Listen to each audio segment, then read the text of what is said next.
All praise is due to Allah, and may the peace and blessings of Allah be upon His beloved Prophet, Muhammad, his family, his companions, and his followers till the last day. Sisters and brothers, Assalamu alaikum to you all. Last time we spoke about subjecting the world to humans, which shows that the status of humankind is actually honorable in the Quran. And before that, we spoke about the origin and life stages of humankind in the Quran. But the Quran not only mentions that, but also talks about the future of humankind. The two stages after this life. The first stage is death. Everyone believes in this stage. It's a reality, whether Muslim or not, whether you believe in God or not, because it's a reality in front of us. And everyone we know about in the past has died. And to affirm this, Allah says that every soul shall taste death. كُلُّ نَفْسٍ ذَائِقَةُ الْمَوْتِ. So the Quran does talk about death, but does not give this stage as much focus as the very next stage, which is the stage of the hereafter.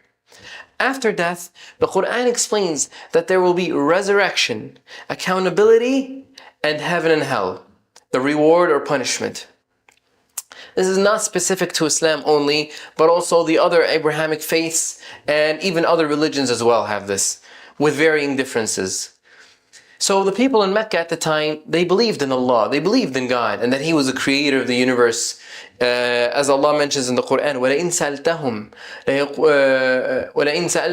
لَيَقُولُنَّ. And if you ask them, who created the heavens and the earth? They will say, Allah. وَلَئِن سَأَلْتَهُمْ مَنْ خَلْقَ السَّمَاوَاتِ وَالْأَرْضِ لَيَقُولُنَّ اللَّهِ. However, they firstly believed that the gods they worshipped are intermediaries between them and God, to bring them closer to Allah. إِنَّمَا نَعْبُدُهُمْ لِيُقَرِّبُونَ إِلَى اللَّهِ زُلْفَى. We worship them only so they bring us closer to Allah. That's what they said. And secondly, they did not believe in resurrection. Allah says, and they insist, it is only this worldly life of ours and we will not be resurrected. They were so against the idea of resurrection that a guy named Ubay ibn Khalaf came to the Prophet and grabbed a bone, like a decaying bone, a decomposing bone, and he rubbed it and blew the ashes, and he said, are you telling me this will be revived, that this will come back to life? And even Allah mentions the story in the Quran. مَنْ يُحْيِي الْعِظَامَ وَهِيَ رَمِيمٌ. Who will bring back these bones after they have decayed? And Allah responds in Surah Yasin saying, قُلْ يُحْيِيهَا وَضَرَبَ لَنَا مَثَلًا وَنَسِيَ خَلْقَهُ. And He presents to us an example while forgetting His own creation.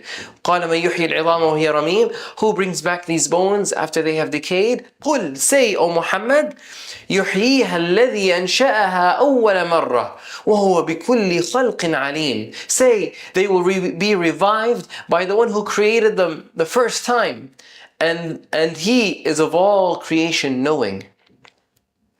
So not much focus on death, since there is no disagreement over it. But resurrection is where the focus in the Quran is. And so after resurrection, life for the most part is eternal. Whether that's in the gardens of heaven, the heavens and paradise, or hell of the hereafter. And Allah describes the gardens and the heavens and what there is of bliss. And He describes hell and what punishments await in it. But for hell and heaven, there is the resurrection of every human that ever lived throughout the span of humanity. And they will be gathered and held accountable. That's the important thing. That's the important thing. They will be held accountable. And what this means, it's important to understand that although this life is very short and we go through trials, tribulations, hardships, when you compare it to the eternal bliss, right? The eternal reward. And first of all, it's eternal, and it's way better than this worldly life. So relatively, this world compared to the hereafter is nothing. But however, the important thing is that this short test of ours, we will be held accountable for it. And anything afterwards relies on our performance in this world. So Allah has given us this world as an opportunity for us humans to prove ourselves. And all this high importance despite its shortness. And then when death comes, there's no going back. If after this worldly life, when a person dies, there's no going back to this worldly life to prove yourself once again. As Allah describes, قَالَ رَبِّ ارْجِعُونَ. They say, "O Lord, send me back. لَعَلِّي أَعْمَلُ صَالِحًا فِي مَا تَرَكْتُ." So that I may do good where I have left. كَلَّا إِنَّهَا كَلِمَةٌ هُوَ قَائِلُهَا. Nay, it is only a word that he is saying. It's your only one and only chance. And the rest afterwards depends on it. Thank you.